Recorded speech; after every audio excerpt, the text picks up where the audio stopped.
Yo, what is going on, you guys? It's your boy King Sanders here. We are back with another day of sports betting. We're officially back. I'm super excited to dive into it. We have 6 games on this NBA slate, and I found 3 spots that I really wanted to go ahead and target. So without any further ado, let's go ahead and dive into it. So before we dive into it, I did just want to go ahead and say that we are still currently on the road to 12,000 subscribers. So make sure you guys do hit that sub button if you guys are new. Next, I did just want to go ahead and give a quick shout out here to all of our members here on the channel.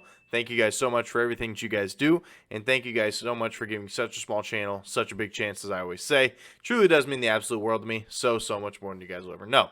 So, just wanted to go ahead and touch base. I haven't posted a video the last 2 days.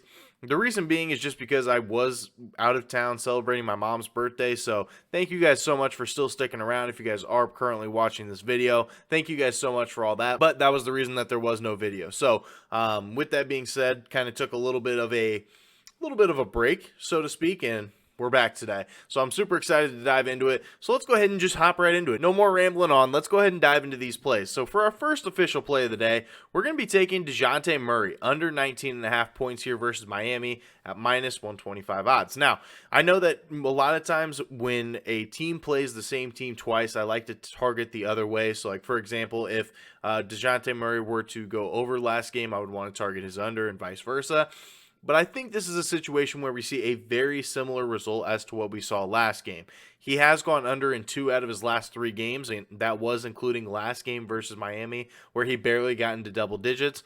Not to mention, last game he only did have 10 points versus them, but he's only hit this over twice in his career versus Miami. And let's not forget, back when he was in San Antonio, he was that main guy. So he was taking a ton of shots. Now he has a lot more mouths to feed with guys like Trae Young, even guys like DeAndre Hunter, Sadiq Bey, Bogdanovich off of the bench. You're looking at John Collins. You're looking at Clint Capella. You got a bunch of people that you are going to have to feed on that Atlanta Hawks roster as opposed to the San Antonio team. And even with being that main guy in San Antonio, doesn't matter.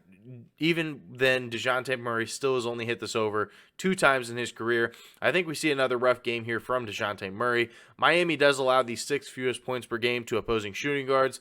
We all know Miami is always going to be known for their defense. It's just the way that they go. They've always been known for their defense, and I think that this team is a very good defensive team. Despite their struggles, I think that this is a spot that you do want to target. They also allow the fewest points per game in the paint, and we all know DeJounte Murray, he can shoot, but it's not really where he thrives. Where he thrives is getting to the rim, finishing, and even in that mid-range area. Miami does a really good job at defending both of those things. So I think it is going to be a very tough day in the office here for Mr. DeJounte Murray. Also, Miami does allow the 2nd fewest points per game, and they play at the 2nd slowest pace. So it's really a tough matchup here. You're going up against a great defense who plays super slow basketball, not necessarily a spot you want to target for DeJounte Murray. So I really like this play here for our first official play of the day. DeJounte Murray under 19.5 points here versus Miami at minus 125 odds. Now for our second official play of the day, we are taking Michael Porter Jr. over 16.5 points here versus Toronto at minus 105 odds. Now, I know that Toronto has been a very solid defense all year long. They always are a very good defense. Normally you want to target unders in this situation, but I got to be honest, I love the spot here. Michael Porter Jr. will more than likely be the 3rd defensive focus for this team. Of course, Jokic is going to be 1. You're looking at Jamal Murray, who can easily get you 20 any given night at 2. And then I think Michael Porter Jr. kind of comes in at 3. You could even make an argument for number 4 behind Aaron Gordon. Just kind of depends on the type of game that he is having. But with that being said, a lot of the defensive focus is going to be on Jokic. They're going to try to stop Jokic. They're going to send a lot of double teams at Jokic, and it's going to leave a lot of players open. And I think the one that they are going to leave open is going to be Michael Porter Jr. I think that there's a world where they leave open Aaron Gordon, but I don't really think it's a very big chance. And KCP, one of the best 3-point shooters in the league, they're going to be smart enough to know to guard him. I think that Michael Porter Jr. does get a lot of shots here. Toronto does a really good job of packing the paint, but they give up the 12th most 3-pointers made to opposing teams. So, and 6th most to the small forward position, which is great in our bet here because Michael Porter Jr. is averaging 7.3 3-pointers attempted per game. So if he knocks down 2 or 3 of these, I think that we're well off here for the over. And like I said, they do a really good job of packing the paint, making things tough on Jokic. So as great as Jokic is, we should see a lot of assists from him as well. That was another look that I did have.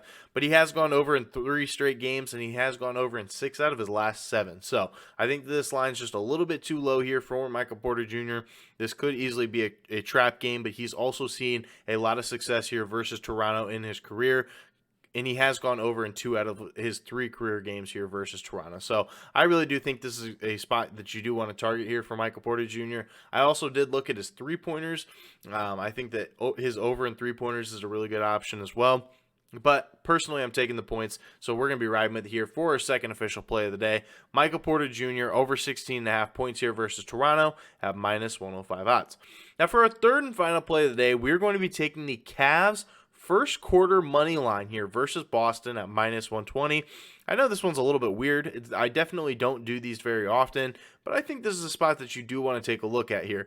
The Cavs, they are just 32-32 in their first quarter and 6-4 in their last 10. So it's not like they've been tremendous here recently. The 6-4, 60%, I'll definitely take my odds with that. But 32-32, literally a coin flip. But the Celtics, they are the 6th worst first quarter team in all of basketball with a record of 27-33-2 in the first quarter. Definitely not something that really makes me want to hammer money on them. And I think this is a spot that you actually want to fade. I'm not saying to take them full game. I'm not saying to take them in the first half. But I do think strictly for the first quarter, I think this is a really good spot. Celtics are going to be coming off of a second leg of a back-to-back here versus the New York Knicks. And it was a very tough loss here for the Boston Celtics. But I think that they are going to be a little bit tired from that.